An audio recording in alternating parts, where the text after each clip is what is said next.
G'day, I'm Warwick Schiller and I want to talk to you about one of the principles I use training horses, and that principle is make sure you have the answer before you ask them the question. And I know that sounds a bit strange, but like we do this with kids. Like when you teach kids to count, they learn how to count, okay? And they can count before you ask them to add up.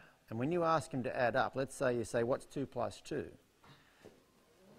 They go, I don't know, and you go, okay. If you had 2 and you had 1 more, and they go, oh yeah, that's 3, and 1 more, oh, that's 4. So they can, because they can count, they can add. Does that make sense? So they might not know the answer, but they can figure the answer out, okay?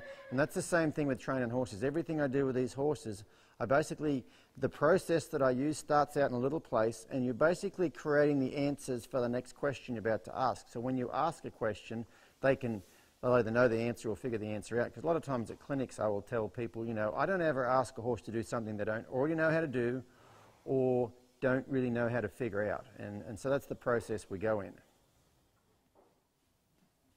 Here's a perfect example. I had someone message me on Facebook the other day and said they were having trouble with their horse with lateral flexion. And they said he flexes laterally really well in the halter, but not really well in the bridle. And so, I told her all you'd do is you'd make sure that your lateral flexion was good in the halter.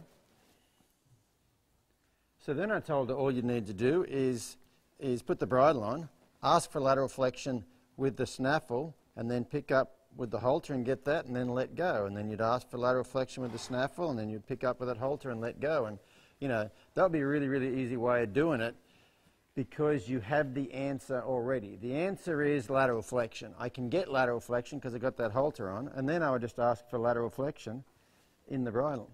So I hope that gives you something to think about. See you guys next time.